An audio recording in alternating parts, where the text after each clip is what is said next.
हाथ बदलेगा हालात। जी, ऐसा कांग्रेस का कहना है। Yes yes. Let's ask mister Ajit Chauhan. Ajit Chauhan साहब बड़े दिनों के बाद हमारे साथ जुड़ रहे हैं, क्यों बड़े दिनों के बाद आए मुझे मालूम नहीं, पूछ लेते हैं उनसे पहले। अजीत चौहान साहब नमस्कार। सर नमस्कार, आप दोनों को नमस्कार। और मैं माफी चाहता हूं कि जय सिया राम, हर हर महादेव। भारत माता की जय सर, जय श्री राम। भारत माता की जय। मुझे ऐसा लग रहा है 1 साल के बाद आ रहे हैं, क्या हो गया सर? मतलब कहीं बात चल गई तो, कहीं बैन लग गया था हमारे चैनल पे, क्या हो गया? नहीं सर, आपके साथ जुड़ना, आप दोनों के साथ जुड़ना एक बहुत आनंददायी अनुभव होता है। पर जैसे कि आपको पता है कि इलेक्शन से जुड़ी हुई बहुत सारी जिम्मेदारियां थी मुझसे। मैं महाराष्ट्र स्टेट का कोऑर्डिनेटर था इलेक्शन मैनेजमेंट कमेटी का, और पार्टी की भी काफी जिम्मेदारियां थी मुझ पर। तो बस बहुत घूम रहा था, और शो के समय में ज्यादातर पदयात्राएं होती थी, लोगों से मिलना होता था। तो मुझे माफ कीजिएगा कि एक बहुत ही अच्छे, और आपने वो जिम्मेवारी, मुझे पूर्ण विश्वास है, बड़े अच्छे तरीके से निभाई होगी। तो अभी महाराष्ट्र में क्या स्थिति है सर? जून 4 को हमें क्या स्थिति देखने को मिलेगी महाराष्ट्र में, उसके बारे में जरा अपना विश्लेषण दें अजीत चौहान साहब। सर महाराष्ट्र में भी कई तरीके की बातें हुई, पर जब लोग वोट डालने निकले तो वोटिंग मशीन तक पहुंचते पहुंचते लोगों के दिलो दिमाग में सिर्फ और सिर्फ आदरणीय प्रधानमंत्री नरेंद्र मोदी जी थे। मैं आपको बहुत विश्वास के साथ कहता हूं जी। मैं महाराष्ट्र के हर इलाके में, हर क्षेत्र में जिस समय चुनाव हो रहे थे मैं मौजूद था, मैं घूमा, मैंने देखा। देखिए, हम राजनीतिक क्षेत्र से जुड़ी हुई बातें करना मैं पसंद करता हूं। एक 2 सीट मुझे लगता है कि हमारा साथ नहीं देगी, बाकी पूरा महाराष्ट्र बड़ी ताकत के साथ आदरणीय प्रधानमंत्री जी के साथ। क्या बात है प्रदीप जी। शरद पवार जी, अजीत जी बीच में हाल ही में कहा था कि मैंने इंडिया शाइनिंग देखा। इंडिया शाइनिंग जब देखा तभी प्रफुल्ल पटेल जी मेरे पास आए थे, बोला let us join the BJP. तभी मैंने कहा कि the BJP will not be able to translate India shining into votes, votes में तब्दील नहीं होगा। तो अभी भी नहीं होगा। बोले 400 के फिगर, मैं मोदी जी से पूछना चाहता हूं कि 400 पार कहां से होगा? शरद पवार जी बोले 400 पार हो ही नहीं सकता, आंकड़ा बिल्कुल नहीं बढ़ता है। और शरद पवार जी ने देखा है सब इलेक्शंस, बहुत चुनाव देखे, नहीं होगा। How do you see Sharad Pawar confidence? Ajit Chauhan ji. Sir मैं पवार साहब को मेरे जन्म की 2 पीढ़ियों के पहले से जानता हूं। मेरे अंकल उनके मंत्रिमंडल में काम कर चुके हैं। तो हम कई सालों महाराष्ट्र ने और देश ने देखा था, और हम भारतीय जनता पार्टी के, उस समय भारतीय जनता पार्टी नहीं थी, हमारे परिवार के लोग जनसंघ के नाम से उनकी सरकार में थे, उनके साथ में थे। तो मैं ये हमेशा मानता हूं कि शरद पवार जी को इतनी बड़ी, इतने सालों तक इतनी उनकी लंबी राजनीति करने के बाद क्या करना पड़ रहा है, तो अपने परिवार के लिए, अपनी बेटी के लिए वो वोट मांगने के लिए बाहर निकले। और मोदी जी प्रदीप नाम्बियार जी के बेटे के लिए, मेरे बेटे के लिए, अच्छा देश बनाने के लिए लोगों से वोट मांग रहे हैं। मुझे लगता है राजनीति में यह बहुत बड़ा फर्क है। और राजीव सर, आप कई दशकों से शरद पवार जी के वक्तव्यों का अभ्यास करते रहे होंगे। हम कई वर्षों तक नहीं जाएंगे, हम सिर्फ जाएंगे 2014 के बाद तक। मुझे लगता है आदरणीय शरद पवार साहब से लेकर के तो देश के बड़े बड़े राजनीतिक पंडितों को मोदी जी ने झूठा साबित किया है, और 4 जून को भी वही होगा जो भगवान राम चाहेंगे। जिन्होंने राम को लाया है, इस देश की जनता उन्हीं को लाएंगी। अब यहाँ पर जो है कांग्रेस आपके ऊपर लांछन लगाती है, वो कहती है आप कौन होते हैं राम को लाने वाले? हम तो यहाँ पे, हमारा पूरा वर्चस्व, हमारी पूरी एग्जिस्टेंस जो है वो श्री राम की वजह से है। तो आप कौन है राम को लाने वाले? अजीत चौहान साहब बताएं जरा प्लीज। सर, हम राम को लाने वाले सही में कोई नहीं है। हम छोटे राम सेवक है। रामलला की तो इच्छा थी तो रामलला आ गए। ये बिल्कुल सही कहा उन्होंने कि हम कौन होते हैं। हम तो बहुत छोटे राम सेवक है। जो कर सेवा भगवान राम ने कई दशकों तक इस देश के लोगों से करवाई, वो उन्हीं की लीला रही होगी शायद। और जिन लोगों ने प्रभु राम का अस्तित्व नकारा, जिन लोगों ने संतों पे गोलीबारी की, जिन लोगों ने संतों पर लाठियां बरसाई, जिन्होंने गौ माता की हत्या करने वाले लोगों का समर्थन किया, उन लोगों को भगवान राम ने ही इस तरीके की बुद्धि दी होगी कि भगवान राम का अस्तित्व उन्होंने नकारा। और मुझे लगता है कि इस देश की जनता जी 500 साल के इस संघर्ष को भली भांति जानती है। तो सही मायने में वो बिल्कुल सही है कि हम राम को लाने वाले कोई नहीं है, भगवान राम की खुद की ये लीला है, भगवान राम की ये लीला है। और किन लोगों ने भगवान राम के मंदिर को विरोध किया, राम को काल्पनिक बताया, इस देश की जनता भली भांति जानती है राजीव सर। जी। तो मुझे ये लगता है कि हम तो राम के सेवक है, प्रभु राम के सेवक ही रहेंगे। तो सोनिया- यहाँ पर एक सेकंड प्रदीप जी, Yes, एक yes. सेकंड। अजीत चौहान साहब, ये सवाल मैं हर एक से पूछता हूँ। देखिए साहब, हरियाणा में, दिल्ली में, गुजरात में, राजस्थान में, इन 4 स्टेट्स में आप 100% सीटें जीते थे, 100% सीटें आप जीते थे। और बाकी छोटे उत्तराखंड में भी, हिमाचल प्रदेश में भी, वो छोड़ दीजिए, इन्हीं की अगर बात कर लें तो 100% से ज़्यादा तो आप जा नहीं सकते। अगर यहाँ पर थोड़ी कम हो गई तो वो कॉम्पेंसेट कहाँ से होगी सर? अजीत चौहान साहब। राजीव सर, मैं शो में जब आपसे जुड़ा तो कोई साथी कांग्रेस के प्रवक्ता थे, मैं उनको सुन रहा था। जी, राकेश शेट्टी साहब, कांग्रेस के। राकेश शेट्टी जी थे। तो देखिए, विचारों में विरोध कैसे होता है। हम हमेशा हमारी खींची हुई रेशा जो है वो अधिक लंबा करने का प्रयास करते हैं, वो दूसरों की काटने की कोशिश करते हैं। मैं जब उनके मुद्दे सुन रहा था तो कि इसको मुख्यमंत्री पद से निकाल दिया इसलिए ये समाज नाराज है, उसको ये कर दिया इसलिए वो जाति नाराज है, ये हो गया ये नाराज है, तो हमको फायदा होगा। हम ये नहीं कहते सर कि इस जाति या इस धर्म का नाराजगी है इसलिए भारतीय जनता पार्टी को वोट मिलेंगे। हम ये कहते हैं कि वहां मोदी जी का काम अच्छा है, हमने काम अच्छा किया है, हमने योजनाएं अच्छी लाई है, हमारे वहां पर कई करोड़ों लाभार्थी है, तो हम उनसे वोट मांग सकते हैं और अच्छा करने के लिए। तो ये बेसिक फर्क मुझे लगता है कि ये है। और सर, बड़ी विनम्रता के साथ मैं आपको एक जवाब दूं, जी। आप कह रहे हैं कि सीटें कम हो गई तो कंपनसेट कहां से करेंगे? जी। मैं तो कहता हूं जहां कम मिली थी और जहां जितनी मिली थी उससे ज्यादा मिलने वाली है। क्या तो बात है। 400 से अधिक कितनी हो जाएगी ये गिनने में विश्वास रखने वाले हम कार्यकर्ता है। और वंडरफुल। एक बात मैं आपको जरूर कह दूं कि सत्ता में आने के लिए कोई नहीं लड़ रहा था, अकेले मोदी जी लड़ रहे थे। और जी। और मैं ये कह दूं कि ये कितना विरोधाभास है। मतलब राजू सर, इलेक्शन चल रहे थे तब हम ये बात नहीं कर पाए, अब तो इलेक्शन के बाद रिजल्ट्स के इंतजार हो रहे हैं, हम ये बात कह सकते हैं। नरेंद्र मोदी जी ने इलेक्शन को कहां लाकर के रख दिया, कि विरोधी अपने जीत की सीटों तक भी नहीं सोच पा रहे। और मोदी जी कह रहे हैं कि मैं जीत से कई ज्यादा सीटें, उससे भी अधिक सीटें ले आऊंगा, मेरी देश की जनता का मुझ पर विश्वास। मतलब आप ये 370 देखिए, सीटें लेके आएंगे आप? ये अति आत्मविश्वास नहीं है, ये देश की जनता के प्यार पर भरोसा है मोदी जी का, कि उनको पता था कि जितनी अपेक्षा है सरकार बनने में, जितनी सीटें लगने वाली है, उससे कई अधिक सीटों पर। सर, हम तो पहले दिन से बोल रहे हैं कि या तो आप 325 और 335 सीट लेकर के आएंगे, या आप 150 और 200 के बीच में रह जाएंगे। दोनों में से एक चीज होगी। हिंदुस्तान में अब कोई हाफ वे मेजर नहीं होता है, या तो लोग टोटली सपोर्ट करते हैं या रिजेक्ट करते हैं।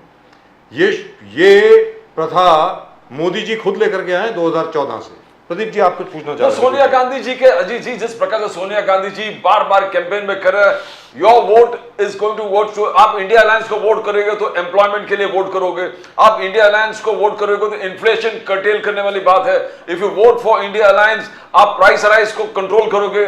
आप इंडिया अलायंस को वोट करेंगे तो याद रखना किसानों के लिए आप वोट करोगे, बिकॉज किसानों का अगर न्याय किसी ने दिया, कांग्रेस ने दिया है, जो 72,000 करोड़ के आसपास जो वे ऑफ किया था, बोले ओनली कांग्रेस। तो न्याय, do you think Sonia Gandhi का अपील जो लास्ट में बहुत एग्रेसिव था, कुछ फ्रूटिफाई करेंगे? क्या आपको लगता है कि जहां एम्प्लॉयमेंट की बात है, उनको कहना कि 30 लाख जॉब्स, जो गवर्नमेंट जॉब्स आपने फिट नहीं किए, फिर पहली नौकरी पक्की जो राहुल गांधी कह रहा, ये इंप्रेस हो जाएंगे electorate? Ajit Chauhan ji, you think somewhere कुछ खामियां रह गई बीजेपी में? प्रदीप सर, एक सोशल मीडिया पर एक बाइट सुन रहा था मैं। एक माँ का बाइट था ग्रामीण इलाके की, जो दिन को 200 रुपए से ज्यादा नहीं कमाती होगी। तो उन्होंने कहा कि मुझे कोई पार्टी अगर 1 लाख रुपए दे रही है तो मुझे नहीं चाहिए, मुझे देश सुरक्षित हाथों में चाहिए। प्रदीप सर, एक सवाल मैं कहना चाहता हूं, मेरे कांग्रेस के साथियों से सवाल पूछना चाहता हूं कि भैया, जहां आपने स्टेट के इलेक्शंस लड़े और आपने कहा था कि हम एम्प्लॉयमेंट देंगे और सरकारी एम्प्लॉयमेंट देंगे, इलेक्शंस हो गए, रिजल्ट आ गए, कई जगह पर आप जीत करके आ गए, तो आपके मंत्रियों ने कहा था कि वो प्रिंटिंग मिस्टेक थी। यही बात ये लोग महाराष्ट्र में कर चुके हैं। तो रेवड़ियां बांटने वाले और आश्वासन बांटने वाले ये लोग हैं।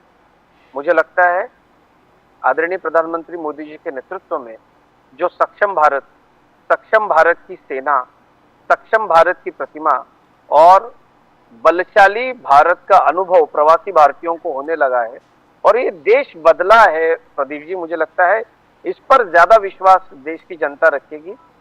और क्या कहूं मैं आपसे कि इटालियन लोगों को सिर्फ पास्ता अच्छा लगता है। अब जिस तरीके की कांग्रेस की सरकारें होते हुए आदरणीय सोनिया जी ने इस देश की जनता के भावनाओं के साथ खिलवाड़ किया है, राम मंदिर को काल्पनिक बताने वाले ये लोग, इन लोगों को ये देश क्या सोचता है, देश की जनता क्या सोचती है, इसके बारे में कुछ किसी चीज के कोई लेना देना नहीं है। तो मुझे नहीं लगता कि इनके जो अपील है ये अपील काम करेंगे, क्योंकि 2014 के बाद ताकतवर नेतृत्व के साथ आदरणीय प्रधानमंत्री मोदी जी के नेतृत्व में देश ने जिस तरीके की तरक्की की है, वो देख करके इस बदलाव को चाहने वाले लोग मुझे नहीं लगता किसी के बहकावे में आएंगे। अजीत जी, बार बार सोनिया गांधी, चाहे सोनिया गांधी हो, राहुल गांधी, प्रियंका गांधी, शरद पवार जी, अरविंद केजरीवाल, सबका कहना है कि लोकतंत्र खतरे में। We are moving towards one nation one leader. बोले इस देश में एक ही लीडर होगा, बाकी सब जेल में होगा। एक टोटलिटेरियन डिक्टेटोरियल टेंडेंसीज मोदी साहब में आए हैं और 2024 जीतेंगे तो टोटली संविधान खतरे में है, लोकतंत्र खतरे में है, लोगों के राइट्स नहीं रहेंगे। तो क्या मोदी साहब ने कहा कि संविधान बदलने वाले नहीं है, बट दे आर सेइंग नहीं, संविधान बदलेगा। शरद पवार जी, संविधान बदलने वाले हैं। पुतिन जैसे एक्ट होगा मोदी जी का यहाँ पर। तो जितने ऑपोजिशन लीडर्स आज के हैं, सब यही कहता कि संविधान खतरे में। क्या खतरे में है संविधान? लोकतंत्र का खतरे में है अजीत चौहान जी? प्रदीप जी, मैं कांग्रेस के बारे में बता दूं कि कांग्रेस ने खुद कई बार संविधान बदला है। जो भारत के संविधान में कई शब्द नहीं थे, कई ऐसी चीजें नहीं थी जो कांग्रेस ने बदली। और आदरणीय मोदी जी से लेकर के तो बार बार भारतीय जनता पार्टी के सभी नेताओं ने ये कहा है कि इस देश का संविधान कभी भी नहीं बदल सकता। ये सत्ता के लिए समय बदलने पर विचार बदलने वाले लोग, संविधान कर्ता डॉक्टर बाबा साहब अम्बेडकर को उनकी जीवन काल में विरोध करने वाले लोग अब ये लोग कहते हैं कि बाबा साहब अम्बेडकर का संविधान बदलेगा।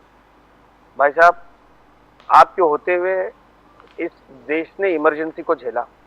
एक ही साथ, एक ही झटके में 9 स्टेट्स को आपने बर्खास्त कर दिया जो आपके खिलाफ लोगों ने चुन करके दिए थे। आप देश की वॉरशिप्स को लेकर छुट्टियां मनाने जाते थे। तो इससे बड़ी डिक्टेटरशिप क्या हो सकती है? आपने पूरे देश को जेल में तब्दील कर दिया था। तो प्रदीप जी, मुझे लगता है कि इस तरीके के आरोप करने वाले लोग, और ये मैं आपको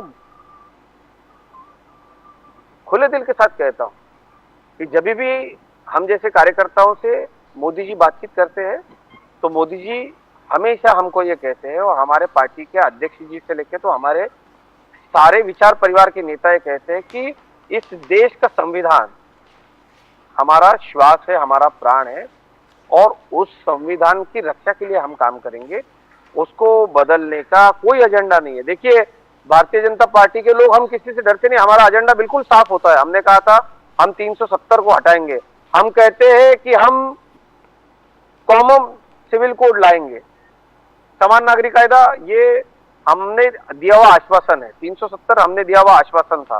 और जो हमें जो करना है, राम मंदिर बनाना था, हमने हमारे इलेक्शन मैनिफेस्टो में आश्वासन दिया था। जो हमको करना है वो हम खुले दिल से कहते हैं।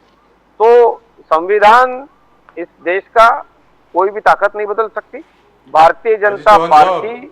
अजीत चौहान साहब जी, 2014 और 2024 के बीच में और उसके पहले अगर देखा जाए, जब से संविधान आया है 1951 से लेकर के 2013 तक टोटल 98 अमेंडमेंट्स हुए भारतीय संविधान में।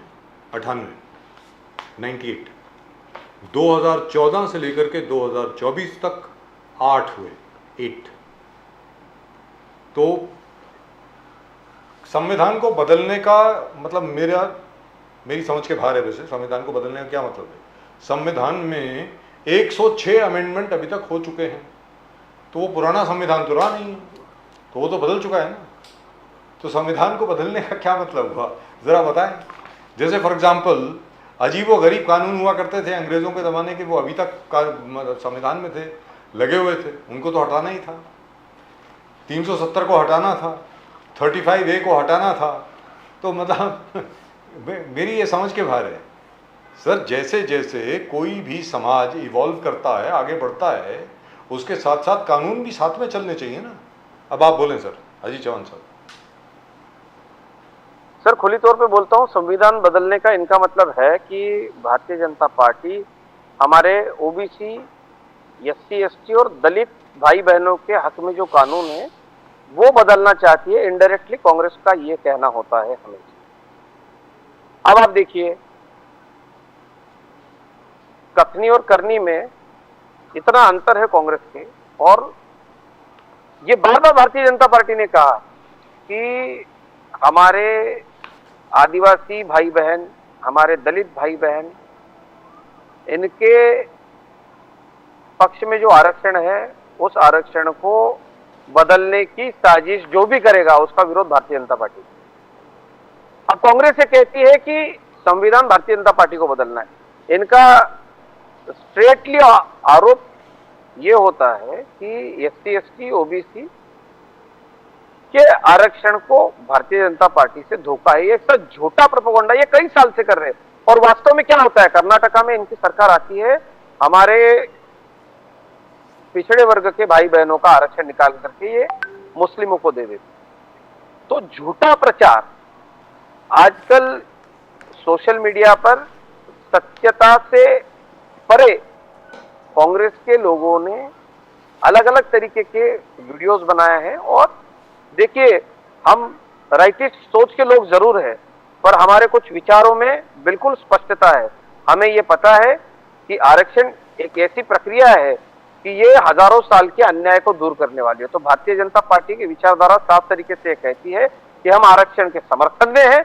आरक्षण को कभी भी हटाना नहीं चाहिए जब तक अंतिम व्यक्ति तक अंत्योदय नहीं पहुंचता। वंडरफुल। तो अजीत चौहान साहब ये बताएं कि आखिरकार जहाँ तक नरेंद्र मोदी जी का सवाल है, सारी दुनिया में उनका आदर है, सारी दुनिया में उनका सम्मान है। जहाँ तक मोदी जी का सवाल है, मतलब हमने खुद देखा है किस तरीके से, भले वो प्रेसिडेंट जो बाइडेन हो या ऋषि सुनाक साहब हों या फ्रांस के प्रेसिडेंट हों या इटली की प्राइम मिनिस्टर हों, किस तरीके से उनसे मतलब मिलते हैं आके, दिखता है। या सऊदी अरेबिया के क्राउन प्रिंस हों या रूलर हों अपने यूनाइटेड अरब एमिरेट्स के। लेकिन मेरा ये कहना है कि साहब उनको ये कहने की क्या आवश्यकता पड़ गई, मतलब ये मैं ज़रा असमंजस की स्थिति में हूँ कि आपका जो मंगलसूत्र है वो चुरा करके उन लोगों को दे दिया जाएगा जो घुसपैठिए हैं, जिनकी आबादी बहुत ज़्यादा है, जिनके ज़्यादा बच्चे होते हैं। अगर आपके पास 2 भैंसें हैं तो एक भैंस उठा करके किसी और को दे दी जाएगी। ये कहने की क्या आवश्यकता पड़ गई सर? अजीत चौहान साहब ज़रा बताएं प्लीज़। सर, इन वक्तव्यों का ठीक से अगर अर्थ समझा जाए तो बस आपको कुछ ही साल पीछे जाना होगा। जब भारत को 2 टुकड़ों में बांट दिया गया तब क्या हुआ था? इसी तरीके का दूसरा पार्टीशन और देश का हो, इस तरीके की मानसिकता रखने वाली ये पार्टियां हैं। और सीधे तरीके से, सुस्पष्ट रूप से, स्पष्ट तरीके से आदरणीय प्रधानमंत्री जी ने जो कहा, वो आप हमारे सिंधी भाइयों से दुख पूछ लीजिएगा। अब तो वो पीढ़ियां भी नहीं रही, पर मैं जाकर के बातचीत करता था। बड़ा आदर करता हूँ सिंधी समाज का कि जिन्होंने इस स्वतंत्र भारत के प्रगति में बहुत बड़ा योगदान रखा और किसी भी तरीके के आरक्षण की मांग नहीं की, उल्टा पूरी दुनिया में वो फैले और उन्होंने भारत का नाम रोशन किया। मूलतः आज के पाकिस्तान के ये सारे हमारे बहन भाई, इन्होंने ये भोगा है। इनका सिर्फ मंगलसूत्र ही नहीं है, इनका सिर्फ आधा पशुधन ही नहीं है, इनकी जमीन पूरी की पूरी खींच ली गई, इनके घर पूरे के पूरे खींच लिए गए। और वो किस आधार पर अलग हुआ था सर, किस आधार पर अलग हुआ था? और इसी पार्टीशन की मानसिकता रखने वाले जो लोग हैं, वो लोग फिर से सत्ता में आना चाहते हैं। और मुझे ये लगता है कि मोदी जी ने किसी भी तरीके का किंतु परंतु न रखते हुए जो विचार अपने सुस्पष्ट रूप से देश की जनता के सामने रखे, समझने वाले बिल्कुल समझ। अजीत जी, चौहान साहब, आप पूरे दौरा किए महाराष्ट्र में अलग अलग, तो एक ऐसे बातें चल रहा है कि कोंकण में सिंपैथी है उद्धव ठाकरे जी के पास, on all the votes will go to Uddhav Thackeray because sympathy है। पार्टी चिन्ह ले लिया, पार्टी ले लिया, बाप चोरी किया, तो अलग अलग विषय। पश्चिम महाराष्ट्र में जाएंगे, कह रहा है कि शरद पवार जी ने पार्टी बनाया, तो एक सिंपैथी का दौर चल रहा है पूरे पश्चिम महाराष्ट्र में और सब वोट शरद पवार जी को मिलने वाले। तो और मराठवाड़ा में बोल रहे कि अशोक चौहान ने गद्दारी किया, निकल के गए, तो पूरे कांग्रेस के जितने सब एकजुट होके, तो क्या ये सिंपैथी वेव जो बार बार लोग बोल रहे हैं वो सचमुच है? बिकॉज आपने दौरा किया है, पूरे महाराष्ट्र का दौरा किया है, कैसे देखते हो? क्या उद्धव ठाकरे जी को सिंपैथी वेव मिलेगा? क्या शरद पवार जी को sympathy? How do you see it? Pradeep sir, मैंने लोगों से बात की और वोटिंग के दिन तक मैं लोगों से बात करते रहा। अलग अलग चुनाव में अलग अलग विचारधाराओं के लोग आकर के अपने अपने विचार लोगों के सामने रखते हैं और जाहिर सी बात है, लोकल पेपर्स, लोकल मीडिया में उसकी चर्चा होती है। उन नेताओं के दौरे के बाद कई दिन तक उस विषय में चर्चाएं होती। तो मैं आपसे ये कह दूं कि जिस तरीके से उद्धव ठाकरे जी की रैली में हरा झंडा फहरा, जिस तरीके से उद्धव ठाकरे जी ने एक विशिष्ट धार्मिक समुदाय को वोटिंग की अपील की, तो लोगों के दिल में बड़ा दुख था कि क्या ये वही हिंदू हृदय सम्राट शिवसेना प्रमुख बाला साहब ठाकरे के बेटे हैं, जो बाला साहब हिंदू शेर के नाम से दुनिया भर में जाने जाते थे। वोट्स के लिए उद्धव ठाकरे कितने गिर गए, इसकी भी चर्चा थी। शरद पवार जी ने पूरी जिंदगी भर सिर्फ लोगों की पार्टीज ही नहीं तोड़ी, लोगों के घर भी तोड़े। तो लोग ये भी कह रहे थे कि भाई जैसी करनी वैसी भरनी। अपने जीवन के अंत में जो इंसान करता है वो वैसे ही भरता है, ऐसी मान्यता हमारे सनातन धर्म में है। तो लोग ये कह रहे थे कि साहब जो जिंदगी भर किया है वो चुकाने के लिए दिन है। तो मुझे किसी तरीके की सिंपैथी की कोई वेव नहीं दिखाई दी। उल्टा लोग उद्धव ठाकरे जी को देख करके बड़े दुखी हो रहे थे कि क्या बाला साहब ठाकरे के ये वही पुत्र है जो बाला साहब ठाकरे हिंदुत्व के लिए दाढ़ लगाते थे तो पूरा देश उनके पीछे खड़ा रह जाता था। बाला साहब की एक अपील पर लोग किसी को हीरो से जीरो और जीरो से हीरो बना देते। तो संगठन लेकिन अजीत चौहान का अभाव होने की वजह से उनकी खुद की पार्टियां दोनों नेताओं को छोड़ करके गई। अभी बाला साहब ठाकरे दुनिया में नहीं है, ठीक है साहब। तो आज की तारीख में हर एक के मुंह से बाला साहब ठाकरे की तारीफ निकल रही है। हमें मालूम है कि भारतीय जनता पार्टी और शिवसेना में भी क्या तनाव हुआ करता था, किस किस प्रकार से लीडर्स के बीच में क्या क्या झगड़े हुआ करते थे, ये सब देखी हुई बातें हैं, ऐसा नहीं है कि नहीं है। और बाला साहब ठाकरे की अपील थी, अपील है, अपील रहेगी, लेकिन फिर भी बाला साहब ठाकरे आज तक कभी अपने बलबूते पर महाराष्ट्र में बहुमत नहीं ला सके, आज तक नहीं ला सके। लेकिन मैं आपसे एक और चीज पूछ रहा हूं सर, बाकी सब चीज ठीक है, मोदी जी का थर्ड टर्म डेफिनेट है, उसमें कोई दो राय नहीं है, अब कितनी शुक्रिया। सीटें आएंगी, 300 आएंगी, 350 आएंगी, 325 आएंगी, it doesn't make a difference. Let me tell you very frankly, because I've watched politics for a long time. The only other person who got elected 3 consecutive times with a full majority was the late Pandit Jawaharlal Nehru. Pandit Jawaharlal Nehru 3 बार इकट्ठे वो 3 बार elect होकर के आए। 1962 में भी जीते, unfortunately he was not able to continue because 1964 he passed away. लेकिन sir Modi ji की थर्ड टर्म आएगी, इसमें कोई दो राय नहीं है। 270 आए, 280 आए, 300 आए, doesn't make a difference. The very fact that he is gonna come back for a third time is in itself miraculous. मैं अब आपसे जानना चाहता हूँ अजीत चौहान साहब, जैसे आपने खुद कहा, आपने जब शुरू किया आपने ये कहा कि मैं प्रवक्ता तो हूँ, भारतीय जनता पार्टी का कार्यकर्ता हूँ, लेकिन एक पत्रकार भी हूँ। मैं आपसे जानना चाहता हूँ आपके मन में क्या अपेक्षा है मोदी जी की थर्ड टर्म में? आप क्या अपेक्षा रखते हैं मोदी जी से? क्या करेंगे देश का, बताएं प्लीज। राजीव सर, 100 दिन की सीमा रख करके उसका जो प्रगति पुस्तक है वो भी मोदी जी ने देश के सामने रखा है, और मुझे ये लगता है कि विकसित भारत की ओर भारत मोदी जी की तीसरे टर्म में अग्रसर होता हुआ मुझे सर वो तो मोदी जी ने कहा है, मैं आपसे पूछ रहा हूं आपको क्या उम्मीद है व्यक्तिगत तौर पे, वो बताओ। वो मोदी जी तो जो बोल रहे हो तो हम सबने सुना है जी। व्यक्तिगत तौर पर राजीव सर मुझे ये लगता है कि खास करके जो हम सभी लोग, तीनों लोग, हम महाराष्ट्र के वासी हैं। महाराष्ट्र में महाराष्ट्र की सरकार ने, महाविकास आघाड़ी सरकार के बाद जो रुके हुए इंफ्रा प्रोजेक्ट्स थे, बड़े पैमाने पर हाथ में हमने जो इंफ्रास्ट्रक्चर के प्रोजेक्ट्स लिए, खासकर एमएमआर रीजन को लेकर और महाराष्ट्र के सारे ग्रामीण इलाके में जो इंफ्रास्ट्रक्चर के प्रोजेक्ट है, खास करके रोड प्रोजेक्ट्स है और कैनल और डैम के प्रोजेक्ट्स है, वो प्रोजेक्ट्स बिल्कुल अच्छी तरीके से पूरे हो। महाराष्ट्र एक ऐसा स्टेट है, ऐसा एक राज्य है, मैं देख रहा था कल ही एक रिपोर्ट की, केरला जो सबसे शिक्षित प्रदेश है इस देश का, वहां पे 39% बेरोजगारी है और महाराष्ट्र में सिर्फ 14% बेरोजगारी है।